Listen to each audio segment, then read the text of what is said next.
Leía es el libro de mi Dios y en ella solo confío yo.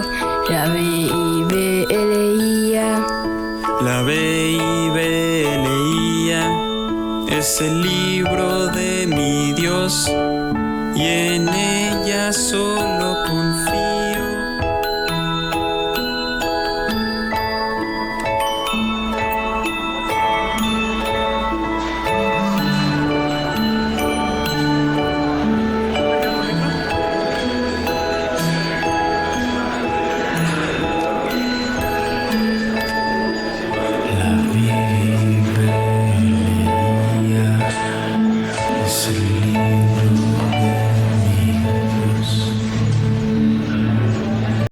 Hey, Gabriel, ¿qué estás haciendo? Recogiendo para irme.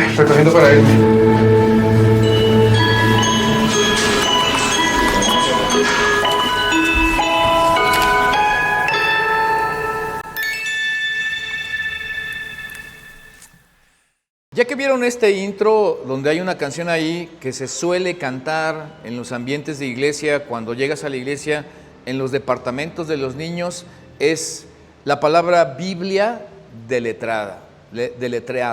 Y eso es lo que hace esa rima para que los niños le den importancia a la Biblia cuando niños.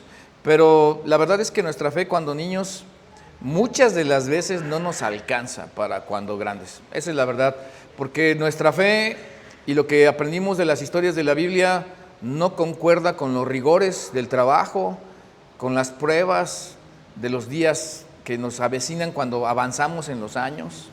No checan con nuestras finanzas, no tiene nada que ver con nada de toma de decisiones y capacidad para hacerlo. Así que llega el momento en que algunos pues, han abandonado la fe o han rehusado creer en Jesús porque se les hace inverosímil poder creer lo que está en la Biblia de las historias, porque aunque la mayoría conoce, no algunas, sino muchas historias bíblicas, muchos no conocen la historia de la Biblia. Y de eso queremos hablarles hoy, donde la mayoría de la gente que no sabe la historia de la Biblia, queremos entender cómo obtuvimos la Biblia. Y miren, yo aquí tengo algunos ejemplares y pues para que nos familiaricemos con esto. Esta es una Biblia que, de hecho es una Biblia de estudio inductivo, porque es para que tú estudies y vayas anotando. Una de mis Biblias favoritas, que tengo las notas y como soy melancólico, no quiero rayar mi Biblia hasta que tenga bien asentada y aterrizada mi nota y después la ponga en donde la quiero poner antes de maltratar mi Biblia, pero ya la tengo anotada, en ese sentido ya la tengo anotada. Así que este es un ejemplar de la Biblia, pero hoy, para entender cómo nos llegó esta Biblia, podemos decir que la manera en la que tú, en alguna ocasión, alguien te entregó un ejemplar de la Biblia, ya venía con capítulos, con introducción, con versículos, con algunos mapas en la parte posterior, así como veo que tenemos aquí algunos mapas y alguna concordancia y algún empastado. De hecho, algunos, si se las regalaron sus papás, hasta con su nombre grabado en unas letras más o menos como esta, así, doraditas, que decía Víctor Alviso Cantera. De hecho, a mí me regalaron me la regaló Harold de Bilvis Broyson, y sí decía Reverendo Víctor Alviso Cantera. Ese es otro nivel, ¿no? Reverendo Víctor Alviso Cantera. Pero la forma en la que el mundo o el planeta o nosotros como seres humanos recibimos la Biblia no es esa manera que acabo de describir, sino que tiene una historia, y esa historia ilumina la historia de las que están o las historias que están en la Biblia y nos dan pues como estrella polar un norte hacia dónde dirigirnos. Así que historias bíblicas pues muchos las entienden, las saben, pero la historia de la Biblia no muchos, la verdad, incluidos los que desde chiquitos asistieron a alguna iglesia, porque se agarraron algunos maestros bien intencionados de sus ambientes pues a enseñarles, ¿no? Sansón, ¿qué más? Jonás, el arca, ¿qué más? Zaqueo es muy famoso entre los niños, David y Goliat, en fin, todas esas. Así que este es un desafío hoy para nosotros. El desafío en la forma en la que obtuvimos nuestras Biblias no es la forma en la que nos llegó a nosotros la Biblia, dividido en capítulos y demás. Y curioso porque la historia de la Biblia no comienza en Génesis, comienza en la Pascua, hablando del momento de la resurrección de Jesús, cuando la tumba de Cristo fue encontrada vacía. Y después de eso se le vio vivo con pruebas, déjeme usar la palabra que usa Juan, que es uno de los que registra, o Lucas, con pruebas indubitables. Esa es la manera en la que la gente dice, o sin lugar a dudas, o sin opción a dudar absolutamente de nada. Y después que fue visto, pues la iglesia se energizó por haber visto a su Señor, a su rabino, a su rabbi, resurrecto de entre los muertos. Imagínense, como para poder enfrentar a los furiosos líderes religiosos de sus días, que justo se habían puesto de acuerdo con las autoridades romanas para matar a Jesús. Y se habían matado a Jesús, pues claro que ellos también corrían peligro, pero esos eventos que rodeaban la vida de Jesús en el momento en que Cristo se levanta de entre los muertos eran dignos de ser documentados, eran dignos de ser escritos, eran dignos de ser en alguna manera puestos en las manos de otros a través de generación tras generación, y la única manera de hacer eso puntualmente era escribirlo. Por eso, documentando la vida de Cristo, tenemos a Mateo, a Marcos, a Lucas y a Juan, que de manera general la gente habla de los evangelios, pero acuérdense que para este momento de nuestro estudio nosotros no tenemos todavía la Biblia. Estos son los escritos que Mateo hizo del registro de la vida de Jesús, igual Marcos, Lucas y Juan. ¿Y qué están haciendo? Lo que yo siempre le pido a Nisi, ¿verdad? Hoy estoy hablando de Nisi. Por favor, documenta el evento, sácale fotos, toma nota, haz una historia antes, durante y después, luego mételo a la nube, déjalo ahí archivado, ordenadito, para que todos podamos acceder a él y revisar y tomar material de lo que sucedió. Es lo que hicieron Mateo, Marcos, Lucas y Juan.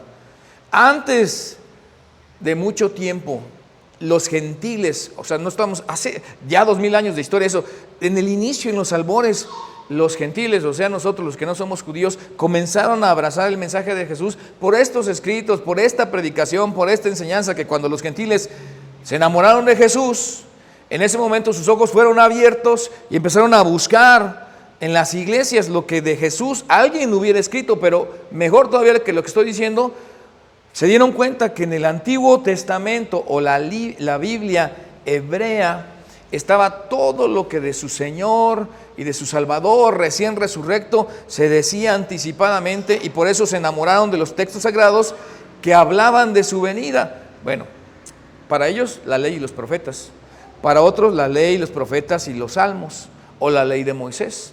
Eso que era estrictamente hebreo y que estaba escrito en hebreo, los gentiles llegaron a enamorarse tanto de Jesús cuando recién lo conocieron, que automáticamente buscaron esos textos y los tuvieron como sagrados, pero ya no los veían como que hablaban solamente de su venida, sino que lo veían como los textos sagrados, la ley y los profetas, una escritura judía, sí, pero que llegó a ser escritura cristiana. De manera que para mediados del siglo II, porque estamos haciendo aquí algo de historia también como algo de clase, ya teníamos algunas partes incorporadas a la vida cristiana de esto totalmente, la ley y los profetas de los judíos, a la vida del culto cristiano, de la liturgia cristiana, de la adoración cristiana, pero le dieron un nuevo nombre. Así que esto que para los judíos era la ley y los profetas o la escritura judía, y que escritura cristiana para nosotros, se llevó a llamar por el latín el Antiguo Testamento, lo que realmente es el Antiguo Pacto, o digámoslo de otra manera, la diferente forma que Dios pactó o organizó con su pueblo Israel, el pueblo judío, para tratar con ellos bajo ciertas normas, ciertas regulaciones y tener una identidad con él por lo que habría de venir. Así que la ley y los profetas hoy por hoy se llama Antiguo Testamento. Y entonces aquí tengo un comentario del contexto cultural de la Biblia del Antiguo Testamento. O sea, aquí está el Antiguo Testamento, y esto para los judíos era la Biblia para ellos no existía un Nuevo Testamento, que es este ejemplar que tengo aquí, un Nuevo Testamento. Para ellos existía solamente el Antiguo Testamento, y después vendría, que no existe todavía, la Biblia escrita. Así que todavía en este momento no había Biblia de la ruta o del plan de historia que estamos siguiendo. Solo textos hebreos y relatos de la vida de Jesús en alguna correspondencia personal de un famoso plantador de iglesias que se llama Saulo de Tarso o Pablo, que escribía a diferentes congregaciones gentiles, ya no solo Mateo, Marcos y Lucas, que son evangelios que de hecho fueron escritos un poco después que lo que Pablo escribió, y es el de quien ahora queremos tomar un sesgo. Y de esta base que estamos haciendo una recapitulación de todo lo que hemos estudiado, y fíjense cómo estoy hablando para ir bien rápido de todo lo que les tengo que decir, los 3 domingos pasados, hoy queremos ver y dirigir nuestra atención hacia Pablo, al apóstol, que es Saulo de Tarso. Ese es su nombre hebreo, porque es hebreo, pero Pablo es su nombre gentil, o que tiene que ver con el imperio romano.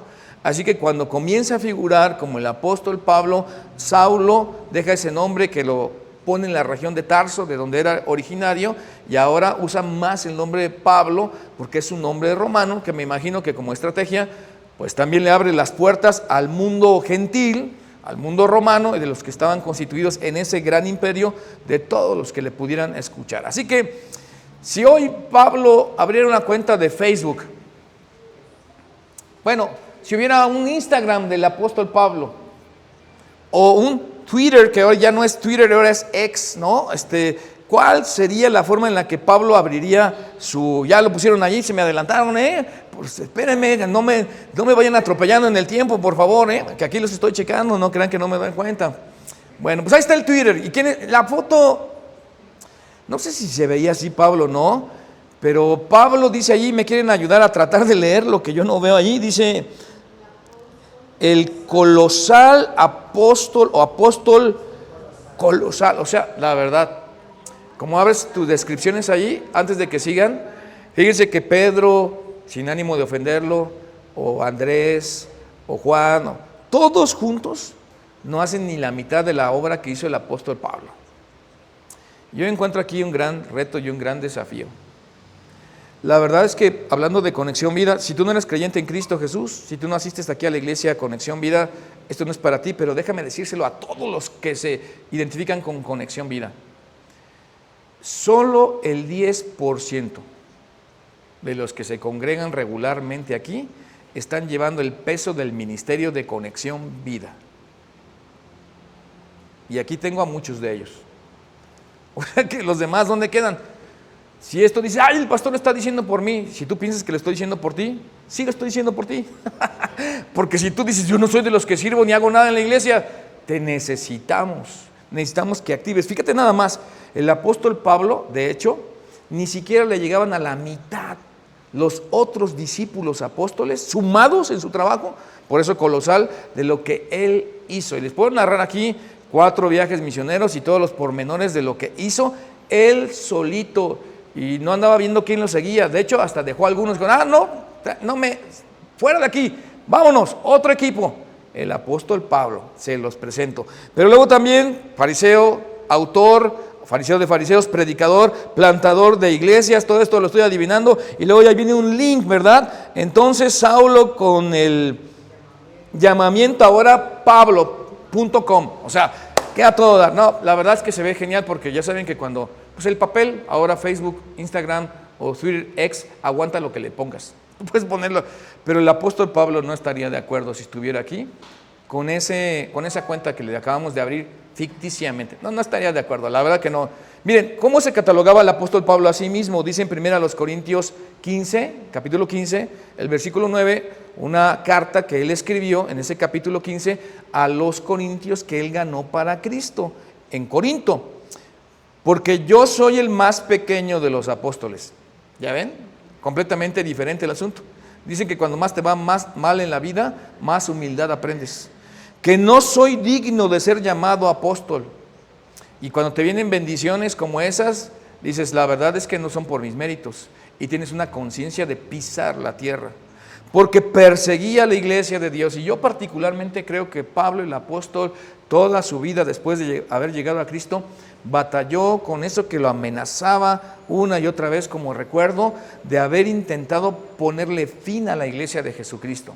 de arrastrar familias completas a concilios, de ser responsable de que otros los hayan ejecutado una vez que él los entregaba, habiendo obtenido cartas y el permiso de los gobernadores y de los ancianos y de todo tipo de gente importante para acabar con esta secta llamada del Nazareno, porque para ellos no era cristianismo, no sabían ni cómo se llamaba, no había ninguna iglesia, eran los del camino, porque ellos afirmaban conocer y saber el único camino para llegar a Dios. Así que Pablo dice, están ofendiendo a la religión judaica, están restregándonos su forma de ser en nuestra cara y nos hacen ver como si nosotros no supiéramos nada de Dios. Así que Pablo se propuso acabar con el cristianismo y casi lo logra, sin exagerar lo que estoy diciendo.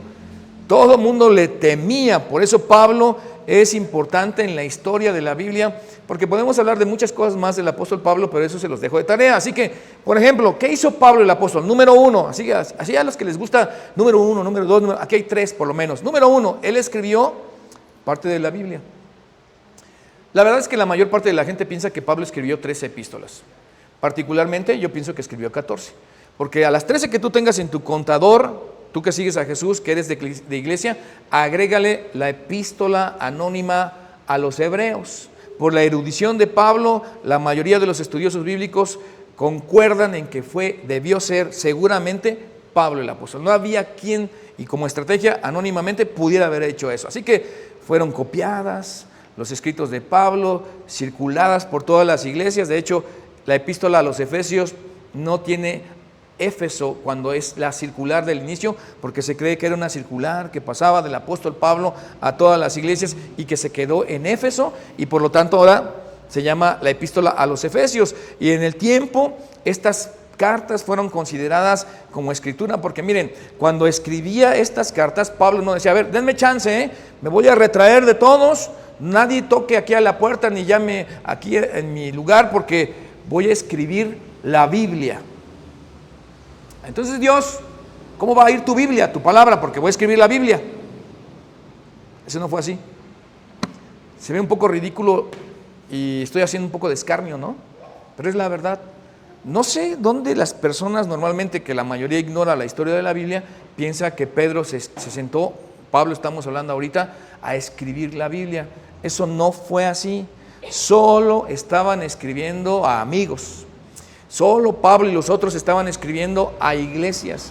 Solo estaban escribiendo a otros cristianos de diferentes áreas, de acuerdo a lo que Dios sí en su corazón les había dado para escribir, y ellos no sabían que de parte de Dios en ese momento no existe la Biblia, estaban escribiendo. Pero luego la iglesia reconocería que hay esto de peso que tiene que ver con la instrucción, y que claro, él está escribiendo algo, pero que estas 13 cartas van a sobrevivir a la antigüedad, van a pasar por la persecución, van a llegar después de la Ilustración y del Renacimiento a sobrevivir al pensamiento y el encumbramiento, digámoslo también así, griego, de pensar el helenizar de aquellos días, la helenización del pensamiento, y brincar hasta nuestros tiempos modernos y ahora posmodernos, para poder darnos historia de manera fehaciente de cómo fueron las cosas. Eso es maravilloso. Pero la gente piensa que, no, pues vas a la librería y te compras una Biblia. Así no llegó la Biblia. Hubo un proceso en diferentes temporadas y épocas de la Biblia. Así que vamos a la razón 2, y la razón 2 por la que es importante lo que Pablo explicó, es que explica la relación entre sus partes. Y miren, yo aquí, pues les decía, tengo lo que llamamos nosotros Antiguo Testamento, que era los escritos hebreos, y luego hoy por hoy tenemos un Nuevo Testamento que pues esto ya pasó de moda, porque aquí tengo 4 versiones de la Biblia del Nuevo Testamento comparadas en un solo, sería más delgadito, pero gracias a Dios hoy tenemos la tecnología. Ni recuerdo cuántas Biblias digitales tengo en mi biblioteca para pastores, que tiene cierto nivel y que la he ido alimentando. Tengo un montón de Biblias en español, en inglés, otras que vienen del original, del griego y del hebreo, pero en aquellos días Pablo estaba perfectamente identificado con los que guardaban la ley, pero en un santiamén, ahí sí, en un día cambió de ser perseguidor para defender la ley y los que desafiaban a los judíos a ser de los que creen en Cristo y estar entre los dos, entre el antiguo pacto y el nuevo pacto, entre la ley y la gracia, y entender a la perfección los dos, de manera que Pablo debió ser el experto que no solo guardaba la ley, sino que ahora podía poner en el equilibrio y en el plano total, en el plano, hablando de un plano de escribir, lo que significaba. Porque si Pablo hubiera estado escribiendo nuestra primera Biblia, tendría varias recomendaciones para hacernos, siendo que él tenía todo lo que el Antiguo Testamento reclamaba y sabía la práctica de la ley con expertise. Y ahora Cristo, que lo tumba de su cabalgadura y se convierte de perseguidor en seguidor de Jesús, y eso está muy bien, porque tómele nota, Pablo no era alguien que ya venía preparado para conocer a Cristo y abrazar todo esto que los cristianos estaban diciendo. Pablo venía en contra para acabar con ellos y se encuentra con Jesús, a quien él persigue. Por eso me gusta esta parte. No sé cuál es el contexto de todos los que estamos aquí. No sé qué maldades hayas hecho en la vida. No sé cuál es el tamaño de tus pecados. Ponlo lo más negro y lo más lúgubre que quieras, tétrico, profundo y oscuro. Ponlo ahí. Y a veces la conciencia nos juega una pasadita cuando dice, es que tú no puedes, porque mira todo lo que has hecho, lo que dicen de ti y lo que eres. Y entonces tú piensas, pues también, no piensas también en él, pero te acuerdas del apóstol Pablo. Y dices, Dios lo perdonó a pesar de perseguir a su iglesia y de ser asesino. Era asesino Pablo, sí. Y la mayoría no, se brinca eso, no. Le ponen hasta un nicho y una veladora y el santo apóstol Pablo. Pues ahora en Cristo Jesús, porque antes, como muchos de nosotros, no. Pero entonces Pablo, si tuviera algo para decirnos y entregarnos nuestra primera Biblia, yo creo que Pablo no pondría nuestro nombre aquí en la portada. Más bien nos diría dos recomendaciones. Número 1, ayúdenme a leerlo todos los que están aquí. Lee el Antiguo Testamento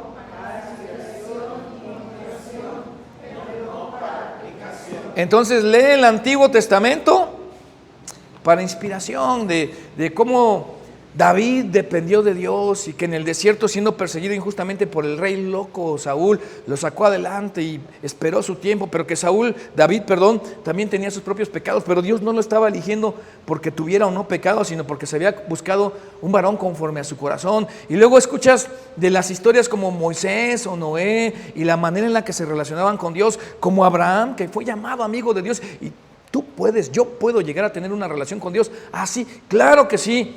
Pero no es algo para aplicar, es algo para aprender los principios de Dios y cómo te puedes relacionar con Dios. Pero acuérdense que es el pacto que Dios tiene con un pueblo y que ese pueblo está regulado bajo ciertas características, incluso geográficas, también de tiempo y de conocimiento. La mayoría de ellos no sabía leer, algunos pocos podían leer, pero no había mucho que leer, así que Dios pacta con ellos y está organizada toda la Biblia en el Antiguo Testamento, porque todavía no hay Biblia. Es un arreglo que Dios hizo con Israel, y este pacto o arreglo ya ha sido reemplazado con un nuevo arreglo, con un nuevo pacto, con un mejor pacto, con su segundo consejo. Entonces sería que, lo que estábamos diciendo ahora, Hebreos 10, 5 al 12 y 1 Corintios 10, 6 al 11, esos dos versículos o esas dos citas con esos 4 textos nos dicen por qué Pablo nos diría la Biblia en cuanto a nosotros hoy en el Antiguo Testamento, lo hebreo, para inspiración, para consejo. Miren, esto no está en mis notas, ni lo estudié, pero todo el tiempo me acuerdo de esto. Hay mucha gente que hoy se ha ido a lo cultural y entonces, pues sí, impactados, con shock de entender todo lo maravilloso de la cultura judía, creyendo que ese ser cristiano, dejan a Cristo y se van para allá. Y se ponen a llevar sus mantos y sus orlas, y entonces su dieta está regulada por lo que dice Levítico, y quieren en alguna manera guardar el sábado. Pero escúchenme otra vez, esto era para el pueblo de Israel. Si me quiero poner teológico, era sombra y figura de lo que vendría, pero solamente señalaba hacia dónde se dirigía el plan de Dios y no los dejaba estáticos ahí.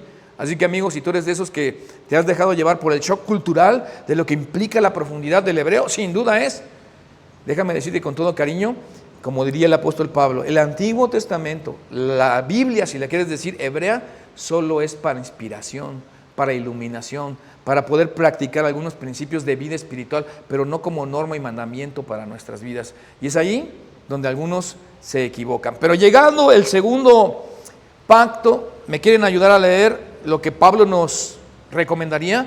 Toma.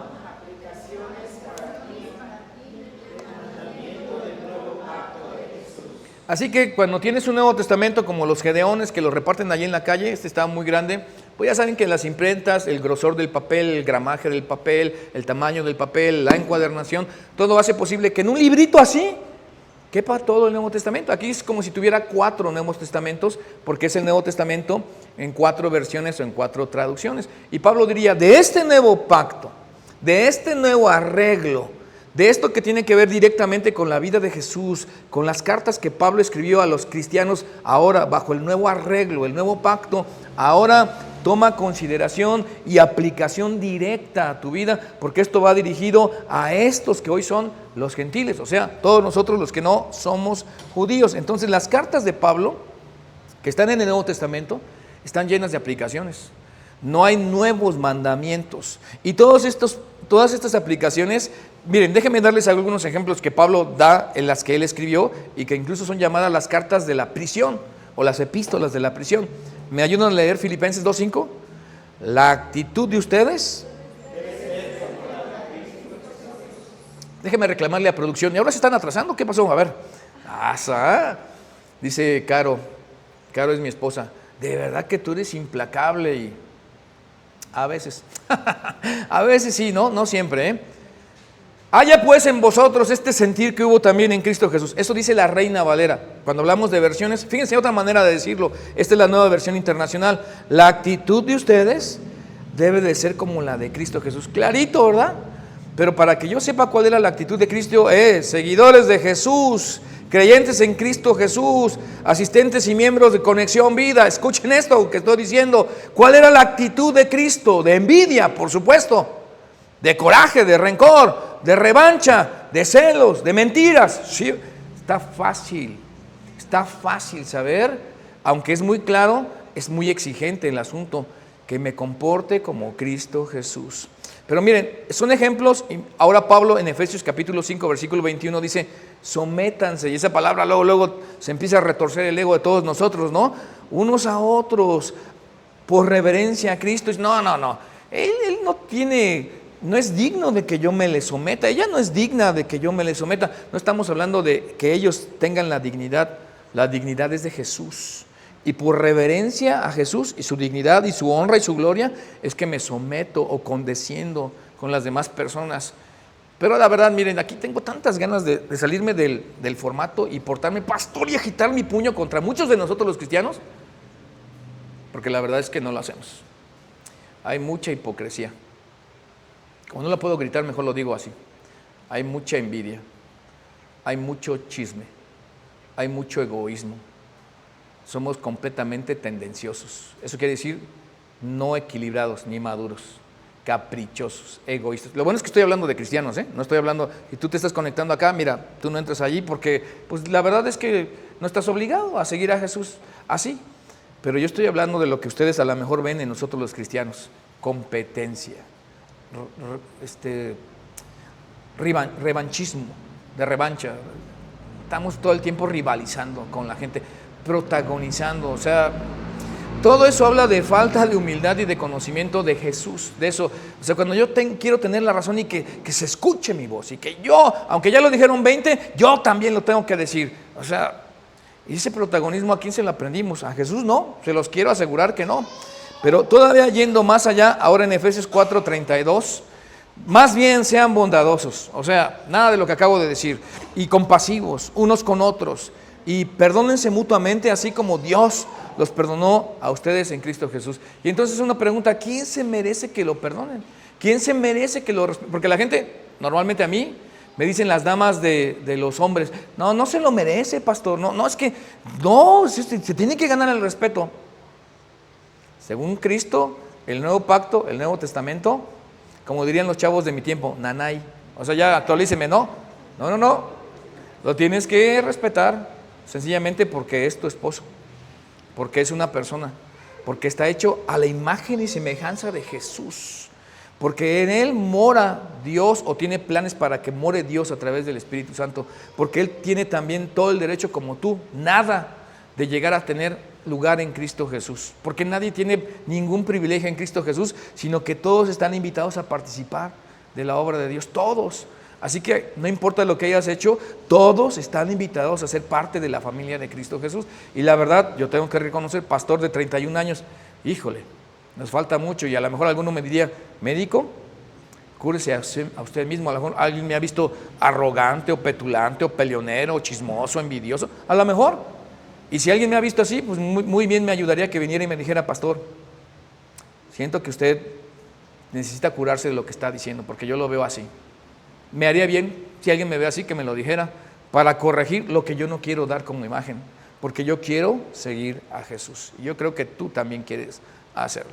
Así que 1 Corintios 6, 19 al 20 va más allá, porque cosas que ignoramos cuando Cristo llega a nuestra vida es que Él nos compró. Ustedes no son sus propios dueños, porque Cristo pagó por nuestro pecado.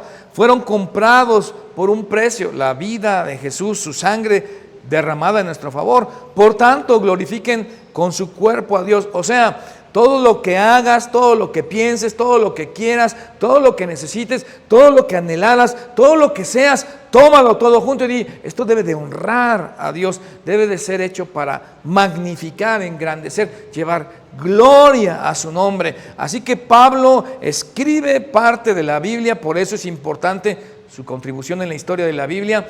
Pablo escribe también o explica la relación entre sus partes. ¿Para quién es el Antiguo Testamento y para quién es el Nuevo Testamento? El Antiguo Testamento, que no existe como Antiguo Testamento en este punto de la historia, sino que son simple y sencillamente textos hebreos, son para nuestra inspiración. Pero luego entonces lo nuevo, el pacto nuevo, el nuevo arreglo, me gusta decir eso, la manera en la que Dios se arregló con nosotros es ahora sí para nuestra ejecución, ni siquiera para que nosotros digamos que sí, que no, porque hoy hay muchos cristianos que dicen, es que con eso no estoy de acuerdo. Ay, no nos toca decir que sí, que no. De hecho, se nos hace fácil opinar y poner cargas pesadas sobre otros hombres y nosotros ni con un dedo las queremos mover. Nos toca ejecutar, hacer. Y la verdad que todos los que estamos aquí, desde su trinchera podrían decir, eso es bien difícil, pastor. Exactamente. Pero de parte de Dios tenemos la ayuda para salir adelante. Es bien difícil. Porque parece tonto lo que voy a decir, pero toma la decisión de tu vida de seguir a Dios y luego viene la plática con, o viene la actitud de, o te encuentres con el problema de, o estás en la circunstancia de. Sobre todo si eres melancólico como yo, todo importa, hasta una mueca importa, hasta un guiño de ojo importa, hasta la actitud del cuerpo, que el lenguaje corporal no verbalizado comunica además, importa. Entonces, sí, tú sirve a Dios, ¿verdad? Está difícil. Llegas y te encuentras con tu jefe y vas con la realidad de las deudas y ves cómo llega tu quincena. Dices, sí sigo a Jesús, pero Dios te guía en el nuevo pacto para que puedas arreglar en su arreglo todo lo que necesitamos fortalecer en nuestras vidas. Porque la historia de la Biblia comienza con la de la resurrección de Jesús, no con érase una vez allá en un reino muy lejano, no, esto comienza con un evento ratificable donde si no hubiera resurrección no habría Biblia. Y por eso la número 3, Pablo escribió algo, explica la relación entre sus partes, pero también autentica el evento, pondera, subraya, le da validez más importante en sus registros, que es la resurrección. Porque sin resurrección no hay Biblia. ¿Qué? Algunos le estamos tirando esa forma equivocada de ver la Biblia, ¿no? Que sí es grandioso, es maravilloso, es increíble, pero no hay Biblia y luego hubo resurrección. Es al revés. Primero hubo resurrección y después viene la Biblia. Algunos pues hoy por hoy todavía debaten o disputan en algunas teorías conspiratorias y la validez de Mateo, Marcos, Lucas, Juan, y dicen, no, la iglesia se puso de acuerdo y comenzó a escribir tendenciosamente, como cuando se hace una tesis. ¿Sabías tú que la tesis trata de probar la posición del que está haciendo la tesis? O sea que si alguno dice, no, pues la selección de las especies, y ahí viene Charles Darwin, voy a probar que aquí hay evolución. Y su tesis era para probar su punto. Cuando veas un documental en Discovery Channel, en History Channel o cualquier channel que sea, o sea, el que te está dando allí, es que lo vi en un documental, pastor. ¿Y quién hizo el documental? ¿Quién está detrás del documental? ¿Cuál es la tendencia del documental? ¿Qué quería probar el documental? Bueno, pues eso dicen de Mateo, Marcos, Lucas, Juan. Pero esta teoría que comunica esta animadversión por lo que escribieron los evangelistas, está falta de considerar algunas otras cosas alrededor, como esto de que la teoría de la comunidad cristiana fue la que creó historias, incluyendo la resurrección de Jesús. Después de todo, la carta de Pablo a los creyentes en Corintios es una de las que se brincaron, donde Jesús resucita y es aceptada normalmente como que Pablo el apóstol la escribió, y nadie está peleando, disputando que Pablo escribió primero a los Corintios alrededor del año 55. Escucha esto, 55 después de Cristo, o sea, quiere decir 20 años después de la resurrección de los escritos tempranos. Pablo está escribiendo lo que algunos pueden dar testimonio o debatir o echar por tierra. ¿Me ayudan a leer, por favor, la carta de Pablo? Ayúdenme a leer, por favor, la carta de Pablo. Otra vez, tercera, la carta de Pablo.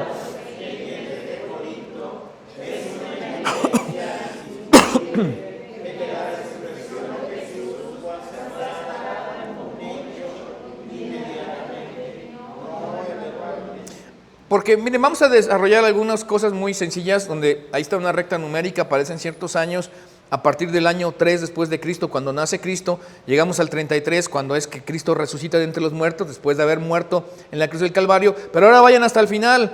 Pablo escribe en el 55 después de Cristo, 2 o 3 años después de haber instalado la iglesia en Corinto, que es el año 52, en donde en el año 49 hacia atrás él ha hecho algunas visitas a los apóstoles en Jerusalén, diferentes concilios que vamos a ver ahorita, como en el año 37, tal vez 36, después de haber recibido a Cristo él mismo. Así que su historia de Pablo comienza como cristiano 3 o 4 años después de haber visto a Cristo resurrecto de entre los muertos. Y en la historia del apóstol Pablo, esa recta numérica tiene unos cuantos años comparado con la historia promedio y el tiempo promedio de la gente que escribe historia. Así que esto no es un relato de una iglesia que se está inventando y que nadie puede poner en tela de duda que Pablo el apóstol escribió. Por eso, en el año 55 es la carta a los Corintios que Pablo escribe para hablarles de la resurrección y confirmar a los de Corinto y las cosas que están pasando y dejarlos escritos para las futuras generaciones, o sea nosotros, que quedara sentado. Y también allí la iglesia había sido plantada en el año 52 en Corinto, repasando lo que les he dicho, y en el concilio de Jerusalén, que está narrado en Hechos capítulo 15, de entre el año 40 al 49, Pablo ya ha estado con Pedro, con todos los apóstoles y con la iglesia que ha crecido exponencialmente para aquellos años. Y Pablo había recibido a Cristo en el año 37, o sea, 3 años y medio después de la resurrección de Cristo. Así que Pablo ahora les va a decir: ahora, hermanos, como aquella vez que fui entre ustedes, quiero recordarles todo lo que les enseñé acerca de la iglesia, la historia de la iglesia y la resurrección. Las buenas noticias, lo que la gente conoce como el evangelio. ¿Qué les prediqué? O sea, ya se los dije. Bueno, Pablo le escribe a los Gálatas también, les dice: a mí no me es molesto enseñaros las mismas cosas, pero es seguro que a vosotros sí. Y yo tengo que confesar un pecado aquí delante de ustedes. Yo tengo ese defecto. A mí me cuesta trabajo repetirle las mismas cosas a las personas. Me cuesta mucho trabajo. Yo digo que con una vez que me digan una cosa, yo ya lo pongo en práctica, ¿no? Si no, pregúntenle a Caro. Con una vez que me diga, me acaba de decir hace poquito: no te bajes. Me pegaron en el coche, no te bajes. Yo bien obediente, no me bajé. Y luego ya llegué a la casa y luego ya vi mi rayón ahí y dije: no me bajé. O sea, obedecí, ¿verdad? De verdad que ayúdenme, Conexión Vida otra vez. Como pastor, sí me cuesta trabajo decirle a las personas las mismas cosas, porque yo digo, a ver, cuando alguien sabe que no está llegando, ¿sabe que no está llegando? Sí, o sea, sabe que no está llegando. Entonces, ¿quién te tiene que decir que no llegó? Pues el que no llegó, ¿verdad? O sea, cuando alguien no cumple con algún escrito, ¿sabe que no cumplió con lo que debería escribir? Sí, y entonces, ¿por qué no trae el escrito que tiene que traer? Cuando alguien no puso la silla que tenía que poner, híjole, estoy sudando, pero de la presión que siento de lo que estoy diciendo, la verdad, Ayúdenme, oren por mí, porque a este pastor le cuesta trabajo decir las mismas cosas. Pero Pablo le dice, quiero recordarles las buenas noticias que les prediqué, porque son buenas noticias. Cuando estuve con ustedes hace 3 años, cuando yo planté esa iglesia, y que Pablo les va a decir, porque ante todo les transmití a ustedes lo que yo mismo recibí. O sea, no me lo estoy inventando, nadie me lo dijo, no es una cuestión que haya escrito, que yo haya leído en algún lado. No, yo les voy a dar lo que yo recibí, que cuando Cristo murió por nuestros pecados, según las Escrituras, fíjense nada más cómo está citando las buenas nuevas de salvación, el Evangelio, que fue sepultado Cristo, porque ¿qué se hace con los muertos? Se sepultan, que resucitó al 3er día según las Escrituras, porque eso sucedió y la gente lo está testificando, que apareció a Cefas, ese es el nombre hebreo de Pedro, Pedro es el griego, Cefas es el arameo, y luego a los 12, o sea, vean nada más. Entonces, ¿cómo sabes, Pablo, que le apareció a Pedro? Porque él me lo dijo. No te estoy diciendo que después de que recibí a Cristo fui varias veces con los apóstoles, les diría a los corintios. No les estoy diciendo que estuve en el concilio de Jerusalén cuando la gente estaba dilucidando ahí qué les decía a los gentiles de parte de Dios. No les estoy diciendo que pasé 14 años entre los de reputación y nada nuevo me comunicaron. Les estoy diciendo lo que me dijeron. Y luego ahí estaban los 12, pero sigue más allá. Después se apareció, este está tremendo, a más de 500 hermanos, ayúdenme, a la vez. O sea, esto no es histeria colectiva. La histeria colectiva no existe. Cuando la gente, es que vi un fantasma y le creen, y luego dicen, vimos a Cristo resurrecto, y dicen, ¿cómo? Más de 500 hermanos a la vez. Y luego Pablo remata con su argumento en el año 55 después de Cristo, cuando escribe esto, la mayoría de los cuales vive todavía. O sea, me pueden desmentir. No es en un lugar apartado y lejano, en un rincón de la tierra. Si yo estuviera escribiendo mentiras, ¿saben qué? Me pueden decir, no, Pablo, nosotros no vimos nada, de tú mismo te lo inventas.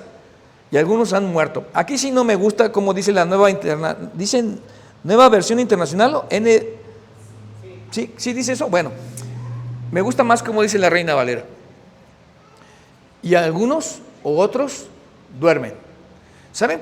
Que desde la temprana época de la iglesia, los creyentes en Cristo Jesús comenzaron a hablar que cuando alguien moría, separación del cuerpo, de su espíritu y alma, no decían que había muerto, sino que dormía, porque le habían perdido el miedo a la muerte, porque a Cristo lo habían visto primero crucificado, claro, luego muerto, y después de estar muerto habían desayunado con él en la playa. Y si tú ves a tu rabino después de haber muerto, glorificado, con un cuerpo que puede comer pero que no necesita comer, aparecer claro que tú le pierdes el miedo a la muerte, porque has visto a Cristo Jesús. Pero miren, no es todo. Luego le apareció a Santiago. ¿Saben quién es Santiago? Miren, si quieren, ahí Paco Patricio después les explica bien esto, pero Santiago era el medio hermano del Señor Jesucristo. O sea, sí, yo sé que algunos no saben que Cristo tuvo varios hermanos y varias hermanas, pero sí los tuvo. La Biblia sencillamente es honesta. Así que cuando aparece Santiago, Santiago es de los que no creen y se burlan de él y le echan en cara mientras el ministerio de Cristo está llevando su curso. Pero una vez que Cristo ha resucitado a los muertos, se le aparece, y entonces Santiago decide creer, seguir a Jesús, y está dispuesto a dar su vida por Jesús. Porque imagínense, Santiago dice, no, como que tengo ganas de que los sacerdotes sean mis enemigos, voy a creer en Cristo como Salvador, y tengo ganas de que el ministerio de persecución del Imperio Romano me persiga, el ministerio público del Imperio Romano me acabe.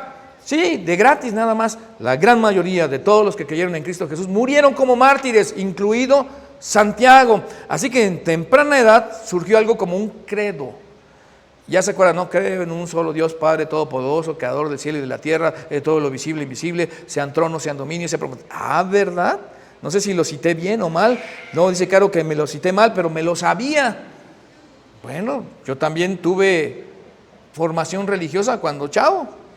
Así que un credo es una declaración cuidadosamente elaborada, usada para asegurar la transmisión precisa de la creencia, de manera que a través de las generaciones la gente lo repita exactamente como esta: Cristo murió por nuestros pecados y fue sepultado y resucitó de los muertos y fue atestiguado. Eso se escribió de manera muy temprana en la vida de la iglesia como un credo que los estudiosos eruditos creen que el apóstol Pablo se inspiró en esto para escribir lo que escribió, sus escritos a los Corintios, que después llegó a ser parte del Nuevo Testamento. Pero aquí no es el Nuevo Testamento, él no estaba escribiendo la Biblia, pero acuérdense que está inspirado no porque Pablo lo citó de otros lados, y citó muchas cosas de otros lados, está inspirado cuando lo escribe y queda coleccionado en la Biblia. Largo de explicar, solo les puedo decir eso de manera resumida. Así que un credo es el resumen de algo que se tiene que repetir ampliamente para que las generaciones no lo pierdan en el tiempo. Por eso Pablo tiene 3 partes importantes en la historia de cómo se consiguió la Biblia. Número 1, él escribió algo de ello. Nos queda claro que escribió 14 epístolas, pero además, como fue fariseo de fariseos y llegó a creer en Cristo, explica la relación entre sus partes. Hoy, Antiguo Testamento, colección hebrea, Nuevo Testamento. Pero además, al citar, él autentica el evento más importante en sus registros, que es la resurrección de Cristo de entre los muertos, porque con los años otros escribieron documentos como Santiago, como Juan, como Pedro, que también se escribió a los hebreos, y sus fuentes fueron valiosas, y la iglesia llegó a coleccionarlos. Y a ver, ¿tú cuál tienes?, decían a Colosas, y le hablaban luego a los filipenses, y pasaban por Corintios y decían, pásenos la carta de los Efesios, y circulaban todos esos escritos tempranos que no eran la Biblia, que llegaron a ser coleccionados como Biblia hasta el siglo IV por Constantino, el emperador romano. Así que cuando ya era seguro, los estudiosos comenzaron a salir del anonimato, a coleccionar en las iglesias los fragmentos que tenían de todos estos escritos, y entonces comenzó y surgió lo que es la Biblia. Y esa Biblia tendría o comprendería, por un lado, el Antiguo Testamento, que lo quiero poner de este lado, a ver si puedo, y por este otro lado el Nuevo Testamento. Y los dos se sumarían para formar la Biblia y dejar por ahora para todos nosotros un solo libro que da toda la historia para inspiración, para iluminación, para guía, el Antiguo Testamento, esta primera parte de la Biblia, más o menos por ahí así. Y otra parte, que es el Nuevo Testamento, para aplicación, donde Pablo el apóstol dio muchos ejemplos de cómo los cristianos, los que seguimos a Jesús, debemos seguir a Cristo Jesús. Y este libro modeló, moldeó o le dio forma a la civilización occidental.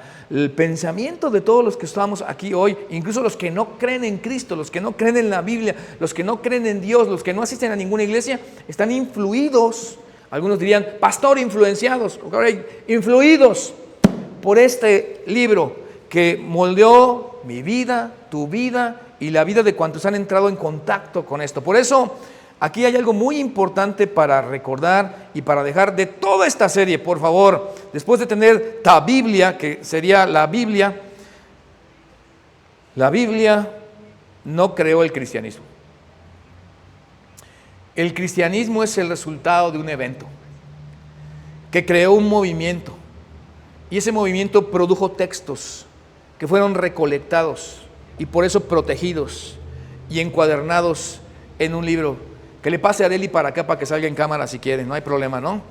Es que hay una niñita que tiene 1 año y medio, que anda deambulando aquí en el lobby, que es más fiel que muchos de los que asisten a Conexión Vida, porque hoy está aquí, ¿verdad? Y quiere predicar en vez de yo. Dice, no, pues el pastor ya se tardó mucho, ¿no? Pero la Biblia no creó el cristianismo. El cristianismo es el resultado de un evento, la resurrección, que creó un movimiento, la iglesia, que produjo textos, los de Mateo, los de Marcos, los de Lucas, los de Juan, los de Pablo, y que eran fragmentos que fueron recolectados y protegidos a costo de la vida de muchos, para después encuadernarlos en un solo libro, que es la Biblia.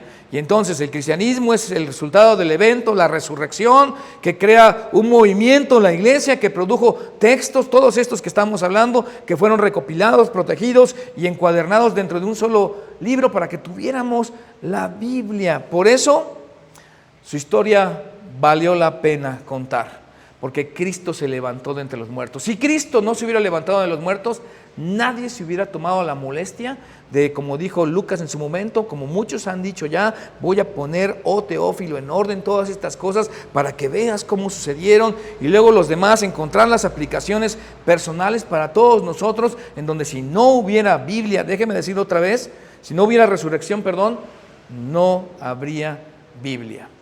Por eso hay una pregunta más importante que las historias de la Biblia. No sé, a lo mejor no tienes paz con la historia de Jonás. Hasta rimó, ¿verdad? A lo mejor no tienes paz con la historia de Jonás.